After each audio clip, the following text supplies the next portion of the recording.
Today we take for granted the motorways, A-roads and city streets, over 2,000 miles of them that form the skeleton roadmap of Britain. And all because of the Romans, with their ingenuity and dogged determination to conquer everything in their path. I'm Dan Jones, and I'm going to retrace the story of our Roman past along 6 of their most iconic roads. Each road tells the story of our Roman legacy and its rich history. From their very first road across Kent, which powered their invasion, to the vital routes which helped them conquer most of Britain, before being beaten into retreat by the Scots. In nearly 400 years of occupation, the Romans changed Britain forever by bringing their armies, ideas, buildings, and religion. But the Romans couldn't have done any of it without one thing: their roads.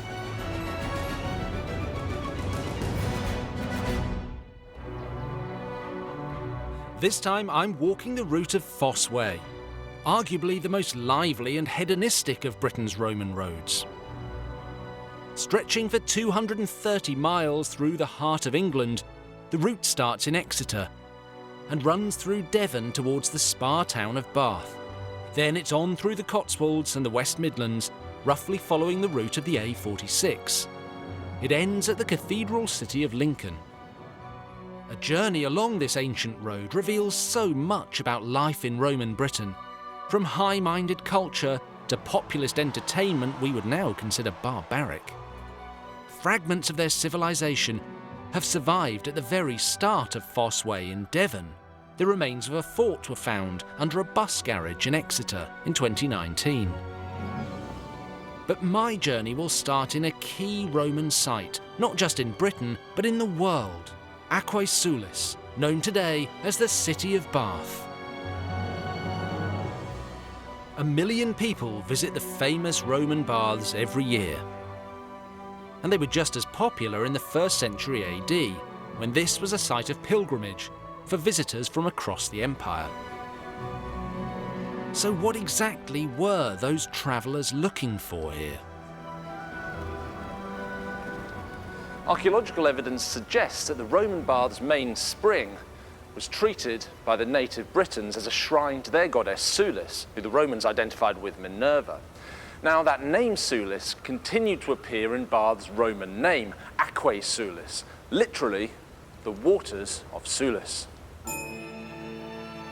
Like the native Britons, the Romans venerated sacred springs. They recognised Aquae Sulis as a place of worship and had built their own temple here by 70 AD. Over the next 300 years, the site developed as an enclosed bathing complex used for religious and health purposes. Now, what you're looking at today is not what you'd have seen 2,000 years ago, because the Victorians rebuilt these baths from rubble. And unlike the Romans, they decided they didn't want a roof. And that's why the water is this murky colour, because the sunlight comes down, helps algae to grow, and that's what turns the water green. The water arrived from the natural spring at a temperature of 46 degrees Celsius, warmer than the average bath. An elaborate network of lead piping would have channeled it to basins throughout the building. Roman engineering at its very best. Historian Dr. Jane Draycott knows the secrets of Roman bathhouses and personal hygiene. Before the Romans got to Britain, did everyone just stink? The particular Roman style of bathing, I think, is a change. And it is something that we see spreading around the Roman Empire. As Rome conquers territories, moves in, we do see these bathhouse buildings appearing where they weren't before, where there wasn't anything sort of similar before. Why was bathing so important to the Romans? Well, first and foremost, it's about cleanliness, of course, because the vast majority of Roman people did not live in accommodation that had any sort of running water, any sort of bathing facilities. But gradually, bathing stops being purely a utilitarian thing and it becomes luxurious, I suppose is the word to use. So for the Romans, they have their work, which they call negotium, and they have their leisure, which they call otium. And bathing becomes a huge part of otium. So the Roman working day starts first thing in the morning, very, very early with daylight, and it stops around about midday. And so you've got basically the entire afternoon just free. So, you've got a good few hours to fill. So it starts off this sort of, yes, let's get clean, let's get tidy. But it becomes so much more than that. So the baths become places where you can relax, you can keep fit, you can socialise, you can have some culture. Unlike today, where we usually keep ourselves clean in private, bathing in Roman society was a very public affair. Was this just something that was for elites? No, absolutely not. One of the really key things about Roman bathhouses is that they are, to all intents and purposes, open to everybody. So you go along to the baths, you get anointed with oil, you get rubbed down, you do some exercise to build up a sweat. Then you actually start the bathing process where you start off in a medium hot room, and then you progress to the hotter rooms and the very hottest rooms, all the time sort of sweating to sort of work out all the dirt, all the impurities. Then you're scraped off with a strigil. What's a strigil? It's essentially a scraper. It sort of looks a bit like a hook. It scrapes off all of the gunk, and then that's discarded on the floor and on the walls of the bathhouses. And apparently ancient doctors used to collect it and they'd use it in their medicines. Oh my God, that's totally disgusting. And so you're clean and you take your cold plunge. And then in addition to that, you maybe get anointed again with perfumes and things. And that's when you can sort of sit around chatting with your friends, having a snack, listening to some poetry or some music, watching entertainments. You have people like jugglers and performers who ply their trade in the baths as well. So as well as getting clean, could you get any, spa treatments, sort of eyebrows done or back waxed? People would have all sorts of cosmetic treatments done at the bathhouses. So, for example, the Romans are not fans of body hair of any kind. Why do they hate body hair so much? Basically, it's seen as quite uncivilized, quite bestial. It makes you appear like a satyr or some other sort of oversexed wild creature. So the Romans, like both men and women, remove all of their body hair. So how do they do it? Depilation. Okay, but what do you use? Those things right there in the bowl. Walnuts? Yes. So how do you use a walnut to wax someone's back? Your guess is as good as mine, but apparently it involved singeing off the hair. What, does it heat the walnuts and singe the hair off? I think so, yes. That sounds quite painful. The public baths were renowned for luxury and beauty, but they also had a more perverse reputation. What kind of deviancy was going on in the baths? We have all of these stories about people using the baths as places to pick people up, for example. So because people are seemingly bathing naked and men and women are bathing together, we do have a lot of suggestions that people were either on the lookout for prospective hookups. Yes. There are suggestions that when you are having your anointing and your massage, that potentially your masseur or your masseuse is giving you a little bit more than the standard. There are suggestions of people actually, having how should I put this? Sexual escapades at the baths, maybe the occasional orgy. Yeah, it's hard to imagine that all bathhouses were just full of sort of noble citizens discussing philosophy and not a bunch of naked people doing what naked people generally do if you leave them alone long enough. The two things are not mutually exclusive. You can have intellectual foreplay and then the rest. Despite the sexual escapades, these public baths are among the finest examples of Roman civilization brought to Britain. And the Romans used their roads, such as Foss Way, to extend their cultural activities across our land. Numerous bathhouses were built here, as in Buxton. where they exploited the warm springs dedicated to the native goddess Arnemetia.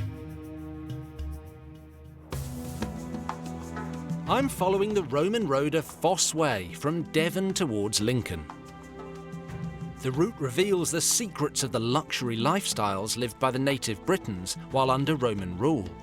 Also, how the Romans introduced their concept of civilization to Britain, from creating new towns to teaching us how to relax. Our ancestors didn't always warm to Roman ways, but there is one technology that they definitely embraced: glassmaking. Once the Romans discovered it, they used it in every way they could think of. With the invention of the tube blowing technique, they were able to produce glass in great quantities, and thanks to their road network, they spread it around Britain. I'm meeting a present-day glassmaker to find out how the craft took off nearly 2,000 years ago. What were people using to drink out of before glass? I mean, they weren't sort of licking out of their hands. Hopefully not their hands, but definitely ceramics, bone, like horns. You know how the Vikings are depicted to drink out of? That was basically the norm, and then the Romans came, changed everything. And what advantages did glass have over, say, horns and ceramics? Much cleaner. You don't have sort of mould and other gunk getting in there, as well as you can actually see the liquid that you're drinking. If it's in ceramics or horn, then you're sort of trusting that what you've got is actually, you know, what you've been told. But with glass you can see, and you don't have to trust your neighbours, they're not going to poison you. What do you think it must have been like for the native British to suddenly see glass arrive with the Romans? I mean, would they have been wowed to see this new technology? Absolutely. It's basically the iPhone of the 0th century. It changes everything. You suddenly have vessels and artwork, which is this whole new material. And was there a native British glass making industry, or did you have to import it all from the other places in the empire? It initially was brought over. And then as the Roman Empire faded away a couple of hundred years later, that's when the glass blowing stayed. So basically the Romans brought it over and showed us how to do it. They had their time, they made the use of us, and then when they left, when their empire collapsed, there were fringes of it all around the empire. How did the Roman road network help with expanding the glass-making industry and then moving glass products It's the about? materials. Did it make it easier to transport around the country? Yeah, I think, well, the materials that made glass initially were soda, which is basically salt from a seabed, and sand. So obviously the UK doesn't have a lot of either of those, so that will have been imported from warmer climates. So the roads will have helped massively in that, yeah.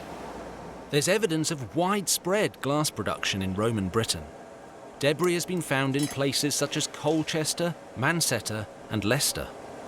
Why was the punty so important in developing glass making in Roman times? So basically it's a second metal pole. And So you've got the first one You've got the first one that you use to blow down, and then you create the air inside of the glass, which allows you to shape it from the inside. The punty allows you to attach a second pole to the base of that glass that you're working. You can then break off the first pole, and it opens up the area that would otherwise be inaccessible. And so this allows Romans to make... Jugs, glasses, goblets, decanters, amphoras, you name it, they can do it suddenly. It's like a revolution. It's like suddenly someone opens their eyes and go, Eureka. That'd be the Greeks. Yeah. Foss Way played a key part in spreading these innovations.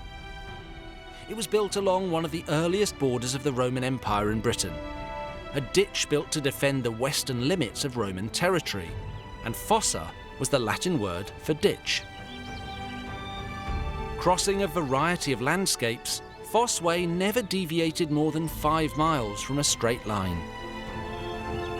For me, retracing the ancient route has already revealed how much of their own culture the Romans imported to Britain. But it wasn't just their love of bathing and glass blowing. They also brought their favourite leisure pursuits. We see an example of this nearly 35 miles north of Bath. The town of Cirencester in Gloucestershire was once a key settlement in Roman Britain, and they knew it as Corineum Dobanorum. This park's known as Abbey Grounds, and I'm standing on what remains of the walls of Coroneum Dubanorum, once the most important city along Foss Way. It was built within the territory of a friendly local tribe, the Dobuni. It became a hub, positioned at the intersection of three main roads: Aikman Street, Ermine Way, and of course, Foss Way. In fact, nearly 2,000 years ago, these walls were so extensive they housed the second largest city in the whole of Roman Britain, which later became the capital of the province Britannia Prima. The city walls stood 6 metres high, with a walkway along the top protected by a parapet. Along them at regular intervals stood stone towers and bastions to protect the city. As I walk around the outskirts, it is impossible to miss a site that represents the beating heart of Roman culture, the amphitheater. Across the empire, in large arenas like this one, slaves were made to fight for the entertainment of the town citizens. It's hard to imagine that 2,000 years ago, thousands of spectators would have gathered in this exact spot to watch people fighting to the death. Brona Langton is involved in looking after the site and knows something of its blood-soaked past. So tell me what we're looking at here.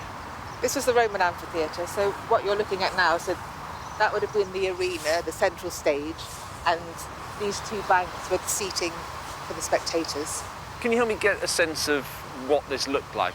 Yeah, so on this two side? entrances. Two entrances. And banks of seating? Yes, banks of seating. So originally this site was a quarry, so they were quarrying limestone to build the town, and so they sort of utilised the natural lay of the land, and the town was over there, and you would have sort of come out of the gate along the road.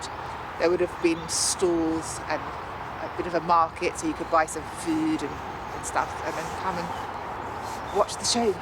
Sounds like quite a nice day out today. Oh, yes. What sort of thing took place inside the amphitheatre? There would have been wild animal hunts and slaughters. There would have been parades and displays, possibly the execution of criminals and undesirable people, and also there's evidence for gladiator activity in Britain as well. What was the capacity here, and what would it have been like when the amphitheatre was full? They reckon 8,000 people could have fit into this amphitheatre, and I think you have to imagine everybody would have been crushed in, they'd have been sat on bench seats, eating their stuffed dormice and all the stuff they've bought on their way in, and there'd have been a lot of anticipation for the event, so I think it would have been quite an electric atmosphere. Did amphitheatres come to Britain with the Romans, or was there some form of this that existed before? I would say this is totally a Roman invention. It's their form of almost like social control, and for spectators to come and be controlled and see the power of Rome, and by killing animals or criminals or things, you're showing your authority. Why do you think big civic public games were so important to Roman culture? It's a bit like going to a football match, I suppose. It's part of being a Roman citizen, and it was great fun. It was free, so you would come here for your entertainment. Was everything about blood and guts and violence? I think that was the main attraction, but I think they would have probably had like military tattoos and displays as well. Based on the surviving records, it seems that nobody ever questioned whether it was right to arrange or even just watch such brutal sports. In fact, gladiators enjoyed a celebrity status. What was life like for a gladiator? Well, from what we know, gladiators had they were very popular and famous, and they were worth a lot of money. So I think if you had a successful gladiator, a lot of them were slaves, so somebody owned them all. And if they were really good ones, they were worth maybe like 20,000 denarii, whereas a Roman soldier would have got paid 300 a year. So it's a pretty dangerous profession with a fairly certain end. Yes, I think it was one-way ticket. Gladiators would fight an average of 10 matches in their careers, but these were often short-lived, and their life expectancy was just 27 years old. Why do you think the Romans were so into blood sports? I think it was a violent society, and they were always at war. You got your honour and your glory through physical prowess, What was at the heart of this business of men fighting beasts? And that's showing the civilised Roman world overcoming the wild, untamed, uncivilised world. And the Romans quite liked to demonstrate their power in that way. So even with an amphitheatre, there would have been a strict seating order. So, the most important people would be sat at the bottom, and as you sort of move up the slopes, the least important people at the top. I'm following the Roman road of Foss Way, northeast towards the city of Lincoln. Arguably the empire's most hedonistic road, Foss Way's story includes everything from blood-soaked gladiatorial combat to bathhouse orgies. But it's also a story of luxury living and how the Romans implemented their concept of civilization in Britain. My next stop is the Roman city of Leicester, known in the Iron Age as Rattae, a small town that thrived after the Roman invasion. There's really not much left of Leicester's Roman past, but it was Roman simply because of its name. The st in Leicester derives from castrum, that's the Latin word for an army camp. And the same goes for Gloucester, Worcester, Manchester, Lancaster, Doncaster, and many more besides. They were all military bases that evolved into civilian towns. In the Iron Age, Rattae would have been a poor settlement. But the Romans made it a strategic point along Foss Way by a river crossing. They developed it into a thriving town, following a similar layout to many other Roman cities, with a central grid system. By the 2nd century AD, the town was reorganised with a new street plan, new buildings including a forum, basilica, bathhouses and a temple. This wall behind me was part of the town's redevelopment. For centuries, historians thought it was a gatehouse or possibly part of a temple, but the latest thinking is it was actually part of a palestra or gymnasium. So nearly 2,000 years ago, young men practiced boxing and wrestling right here. Gymnasiums were very important to the Romans because most of their favourite sports involved fighting. Activities like wrestling were seen as forms of entertainment and used as training for young men joining the Roman army. This enthusiasm for sports came from the top down. The very first emperor, Augustus, had a passion for boxing. As the Roman historian Suetonius wrote, he said, his chief delight was to watch boxing, and not merely professional bouts, but slogging matches between untrained toughs in narrow city alleys. Now, sometimes boxing was combined with wrestling for a sort of all-in martial art called pankration, and there were only really 3 rules in that. No biting, no gouging, and no grabbing your opponent's genitals. Leicester's Jury Wall is also notable because of the great, strong, arched windows that have survived nearly 2,000 years. In fact, the arch is the mainstay of Roman construction technique. There's nothing quite so Roman as an arch, which is why you see them on so many Roman buildings that survive today. But why were the Romans so in love with them? To find out, I've come to meet Lindsay Bird, who's an expert in Roman architecture. What's so special about an arch? Well, the arch shape itself can actually be found in nature, and it's actually quite a strong shape. If you look at an egg, for instance, if you are to squeeze it in a certain alignment, it won't crack. You can put as much pressure on it as you want. In fact, if you get a whole crate of eggs, you can actually stand on them and they won't break. So why did the Romans like them so much? Well, let's have a go building one and you can see. Okay, so this all looks pretty straightforward. No glue, No, just nothing? Just a few bricks. So if you want to start off with the red brick over there, I'll start off with this one. And how long have people been using arches in architecture? Well, there are records of arches being used in ancient Mesopotamia and ancient Greece, but it's actually the Romans who really started to make use out of it the way they did. And what was so special about Roman arches? What did they do that was so brilliant? Well, not only were they very good at creating the technology to actually help construct it in forms of scaffolding and wooden cranes, they also were able to create a type of concrete out of lime and volcanic ash and using seawater. And that used to help hold it all together. And what's the key to the arch? That would be this block right here. It's the keystone. The keystone. Well, that's a word we've all heard, even if it's just from the Keystone Cops. But it actually refers to a specific piece of the architecture, Yeah, right? so if you're looking at any sort of brick archway, there'll be a brick right in the centre that's slightly different shape from everything else. That is the one that takes a lot of the pressure, and without it, the whole thing will just fall apart. So, but how do these things hold together here with no glue and with no, cement or whatever? General bridges, they suffer from compression and tension. They are being squeezed and they are being pulled apart. Okay. Arch bridges are only under compression. They are only being squeezed. So they're basically holding themselves together by putting the pressure onto the next brick, which is then passing on to the next one. And if you had lots of arches, they'd basically be spreading the load out. So the more pressure you put on it, in a way, the stronger it gets? Yeah, exactly. How strong's this? This one can actually hold my weight. Do you reckon it can hold mine? I think it could. Let's see. No problem. So with the keystone, this is obviously very strong, but without it? Without it, if you just let go of that one for me, Yep. it just Oh, well, sorry. collapses. Obviously, it collapses like that, but it wouldn't hold without it. It wouldn't, no. The way an arch works is the pressure from one rock gets passed on to the next one. So if there isn't a keystone there sort of holding it and wedging it in place, it won't get passed down, it won't be compressed, and it'll just fall apart. Thanks to the Roman roads connecting towns and cities, ideas flowed like never before, from how to build a bridge to the way people cooked. Roads like the Foss Way allowed new kinds of food and recipes to circulate around Britain, changing what Britons ate forever.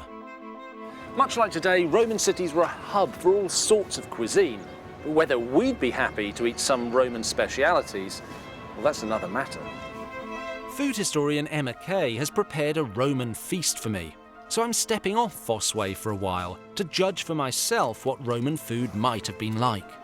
What did people in Britain eat before the Romans arrived? Oh, not very much. Very basic. It would have been just peas and beans and barley, meat. You know, they had quite a meat-heavy diet, so lots of lamb and goat and chicken and that sort of thing. But yeah, very, very simple diet.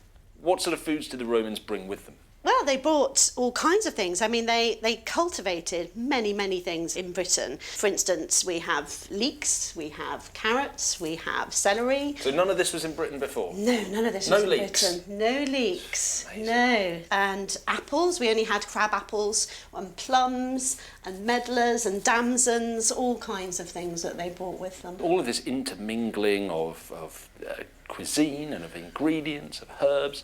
Did the road network help with moving all of these different foodstuffs from one part of the empire to the other? Yeah, absolutely. And I think the way to look at it is it was a bit like a subsistence economy. So everything was to do with farming and agriculture and then moving that and transporting it around. Thanks to their road network, the Romans were not only able to import new ingredients to Britain, but also to export food from here to the rest of the empire. Oysters farmed on the Kent coast were considered a real delicacy and were distributed across the Roman world. Is it true they ate dormice? They did eat dormice, yeah. Really? Yeah, they really did. And I think one of the things they may have done is stuff them with chestnuts. So they would keep them in pots or in little pens and they would stuff them with things, a bit like rabbits or hares, they would do the same with them. And my theory is that that's why we have the chestnut stuffing has continued over time with that. Just scaled up from the dormouse to the turkey. Yeah, and of course snails, they fed snails on milk and honey and until they were really fat and juicy and then they ate them. Okay, so you've prepared this delicious Roman banquet. Thank you very much. So now, if I go to Rome today, I'm probably going to order like a nice, thin, crispy pizza, a bowl of spaghetti with garlic and olive oil, and I don't see any of that here. We've got a whole selection of things here. This is a Lucanian sausage, so it would be like a smoked, a bit like a salami, so you might find that on your pizza now. Right. They sort of went underground at one point because when the Romans converted to Christianity, they became considered to be offensive. So there was a time when sausages were illegal, like you had to go to a sausage speakeasy and knock on the door. Oh yes, because they were sort of phallic pagan symbols. That is the problem with the sausage. I guess I'd like to try some of it. It smells fine. Sure, it tastes fine as well. It's a bit fishy. Fishier than I would normally have a sausage. Yeah. Fishy sausage. We've got the nettles, which have been boiled with eggs. So the Romans started the whole scrambled egg thing, really. Before that, we didn't mix things with eggs. I don't think I've ever eaten a nettle. Well, they're full of iron, so they were really important. They were full of iron, full of vitamins. They were especially for soldiers, because they were so good for rheumatic aches and pains. Yeah, it's got a really fishy smell. I know. Okay. Go for it. Jesus Christ. Sorry. Oh my God. What? What is that?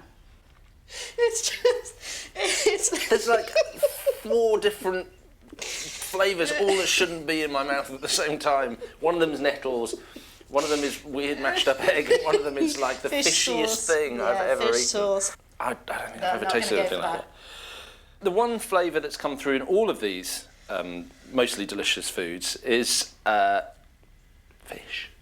Fish. What's that? Where am I getting that fish? It tastes like that Thai fish sauce. Well, fish sauce is in a lot of different countries, but What was the Roman version? The Roman version was called garum, or sometimes liquamen. It was a bit like Roman ketchup, really. They had it with everything. The fish would come out of the water, be gutted immediately, and the intestines would be left to fester for about 3 months in the sun.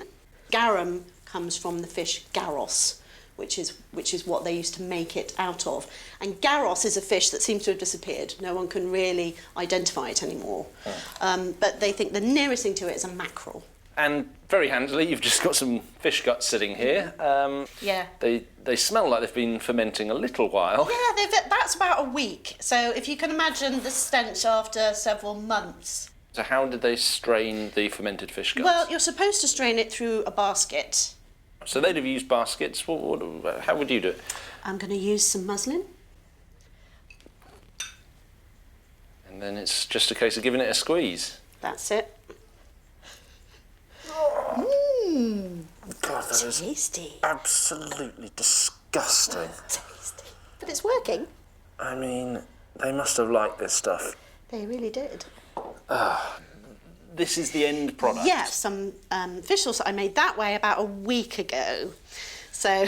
I mean, my standards have changed over the course of the last few minutes, but that looks a lot more appetising than Slightly. the rest. Didn't think I'd ever ask this. Can I try some of your strained fish guts, please? Yeah, of course. Go ahead. Smell it first. I mean, what am I doing? I'm swigging from the bottle. It's got a strange smell, actually. It doesn't smell so fishy. Oh, clearly it does to you. I mean, just think of it. Do you like Worcestershire sauce? Yeah, but not like downing it. Worcestershire sauce has fish sauce in it. Of course, yeah. So it's one of the few things that we still have left. Let's give it a go this way. It's good for you. Full of vitamins. Wow. Whoa! Holy! Wow! Damn!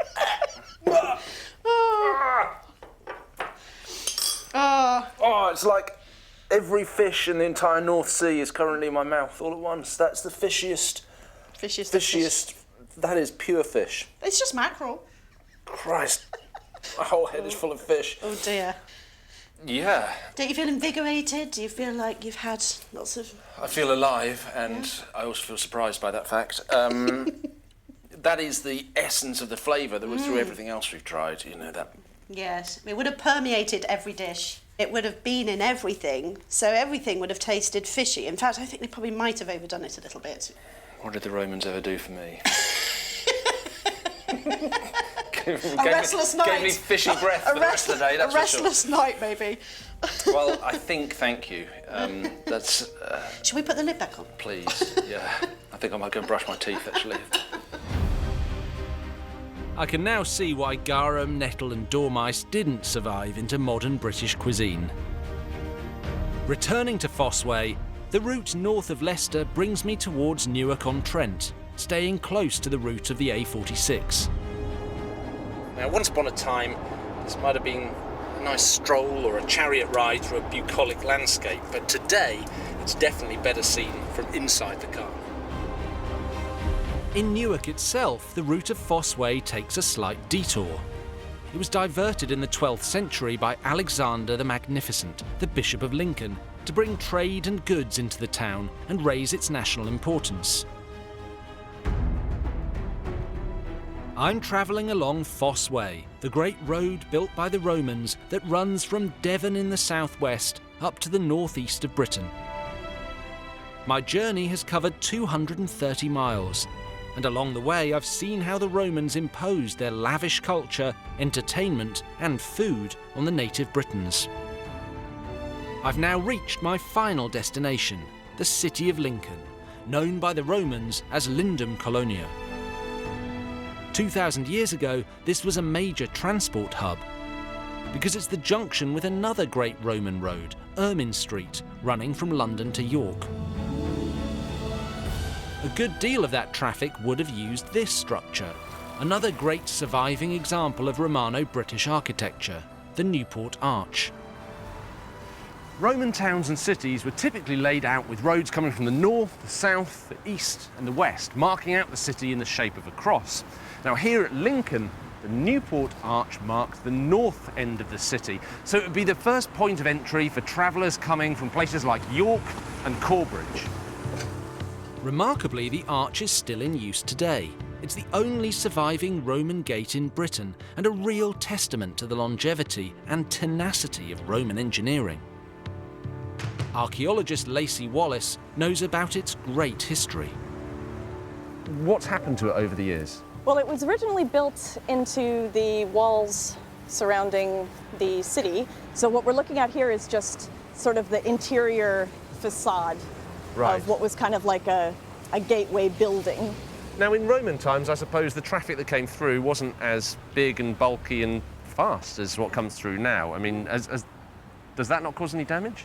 In the 60s, a lorry tried to come through that was a bit too big and almost knocked the arch down, and they had to repair it quite significantly.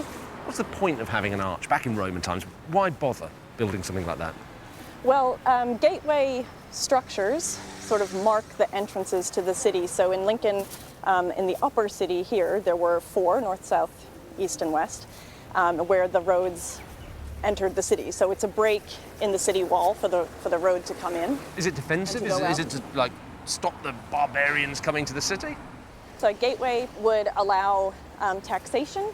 So you can stop carts coming in who maybe want to go sell their wares, and you could tax those goods. They can also check just who's coming and going and have a sort of maintenance of control within the city. There's a distinct inside and outside. And so the gateway is that aperture that kind of marks the difference. And there's different laws and rules of sort of dress and behavior. People act differently inside the city. So it's that transitional space to kind of let you know that you've arrived.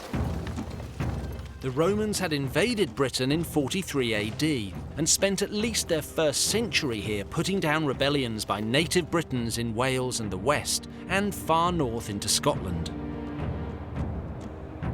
Originally a defensive ditch and then a road, Foss Way had once been the western frontier for the Roman Empire in Britain, with forts like Lincoln built along the route. A well-made Roman road was essential for transporting troops along the frontier in case of an attack from Celtic tribes living further west. But as the Roman Empire expanded north, Foss Way became less important as a defence, and as a result, the garrison forts along its route developed into civilian settlements.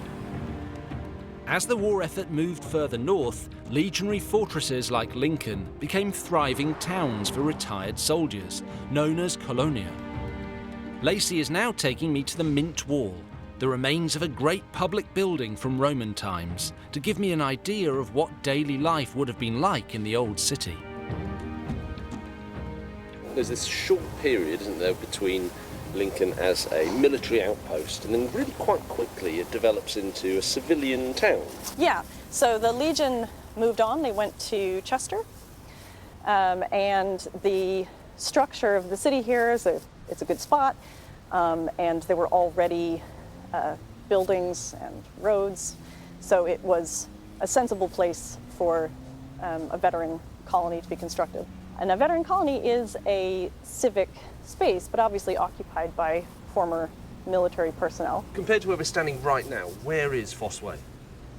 So Foss Way is down the hill on the other side of the river. They excavated a bit of two roads, Ermine Street coming up from London and Foss Way coming up from the southwest. The intersection of Ermine Street and Foss Way, just south of where we're standing, created a large open space that was used as a centre of military power when Lincoln was a fortress. The same area was then turned into the Forum when Lincoln became a colony. And it takes up a significant chunk of space where there were maybe statues of the emperor, statues of local people advertising their wealth and status or their beneficence in dedicating buildings, that kind of thing. Somewhere you would go to meet your friends, to see and be seen, to listen to political speeches, to buy goods. This building was probably the basilica at the north side of the Forum, and this stretch of wall is just that northwestern exterior wall. In the basilica itself, you would get dispensations of justice, you could hear your grievances for a magistrate. This is pretty big for a Roman wall, right? I mean, we don't normally see them going up this high, do we? For the wall of a structure rather than the city walls, yes, I think this is the tallest standing wall of a building, of a Roman building in Britain. So it's pretty special. Half a mile from the impressive Mint Wall stands Lincoln's famous Guildhall. In Roman times, this spot would have been just outside of the city walls. That makes sense, because the Guildhall is not a Roman building, it's medieval. But it contains a great artefact from 2,000 years ago, standing at the perfect point to conclude my journey along Foss Way. This is St Mary's Guildhall. It's one of the oldest buildings in Lincoln. It was built in the Middle Ages, and it's about 900 years old. But beneath it, underneath this glass floor, is something that's twice as old again. It's the actual remains of Foss Way, the Roman road that ran from here in Lincoln all the way down to Exeter. Now, if you look really closely, you can see wheel ruts, and you can imagine carts going back and forth the length of Roman Britain, carrying money and foodstuffs and people and animals and pottery and lots of other things. Now, when this road was built, this whole area was marshland, but the Romans managed to run their road through it all the same, and they did such a good job that 1,000 years later, this road became the foundation for this building to be built upon. That is Roman engineering at its finest. I think what I've realised as I've been travelling along Foss Way is that frontier routes like this, which started out as Roman military boundaries, evolved over time into cultural arteries, connecting complex cities in which people did all the things that today we take for granted, eating fast food, working out, or just taking a leisurely trip to the spa.